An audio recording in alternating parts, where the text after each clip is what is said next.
নামাজ কায়েমের মাধ্যমে রিজিক বৃদ্ধি হয়, এটা কি জানেন? আজকে আমরা কিন্তু এটা জানি না যে সালাত কায়েমের মাধ্যমে, নামাজ কায়েমের মাধ্যমে রিজিক বৃদ্ধি হয়, অথচ আমরা রিজিক অন্বেষণ করি জমিনে অথবা বিভিন্ন কার্যক্ষেত্রে। অথচ আল্লাহ সুবহানাহু ওয়া তাআলা এই নামাজের উপরে অটল থাকলে, নামাজের উপরে কায়েম থাকলে, নামাজ প্রতিষ্ঠিত করলে আল্লাহ সুবহানাহু ওয়া তাআলা রিজিক দেয়, এটা আমরা ভুলতে বসেছি। আজকে আপনি নামাজের আশেপাশেই নেই।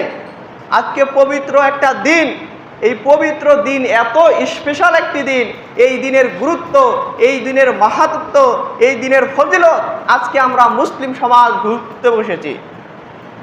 এই দিনের যে স্পেশাল কিছু গুরুত্ব রয়েছে সেটা কি আমরা ভুলতে বসেছি না? এই দিনে এমনই একটি দিন, দিনসমূহের যে 7টি দিন রয়েছে, 7 দিনের মধ্যে অন্যতম একটি দিন হচ্ছে এই শুক্রবার। এই শুক্রবারের ফজিলত অনেক রয়েছে, আমি সেই দিকে যাব না। অথচ এই শুক্রবারে আজকে আমাদের মুসলিম সমাজের কোনো চেতনা উজ্জীবিত নাই। এই আজান হয়ে গেছে, আজকেও দেখেন যে মুসল্লিরা আসতেছে না। তাহলে আমরা আহলুল হাদিস সমাজ, নামে পরিচয় দেওয়া লাগবে না যে আপনি আহলে হাদিস, মুখ দিয়ে বলতে হবে না যে আপনি আহলুল হাদিস। আহলুল হাদিস আপনার কর্মে, আপনার আচার, আপনার ব্যবহারে প্রকাশ পাবে।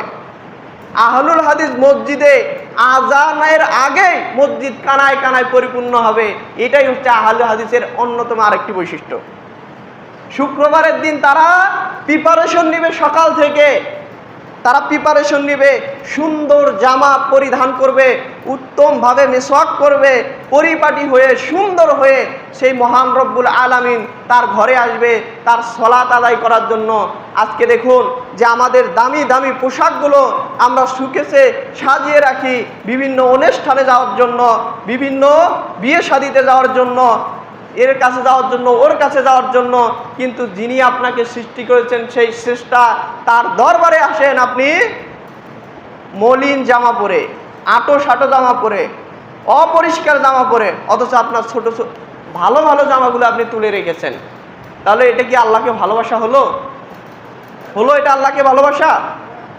তাহলে আমাদের বুঝতে হবে যে আমরা আহলুল হাদিস, আমরা কোরআন এবং হাদিস যেভাবে আমাদের নিয়ে যাবে আমরা সেভাবেই পরিচালিত হব। অতএব আপনি যখন আপনার মতামতকে উপেক্ষা করে কোরআন এবং সহিহ হাদিসের মতামতকে গ্রহণ করবেন, তখন আপনি আর এই রকমভাবে জীবনযাপন করতে পারবেন না।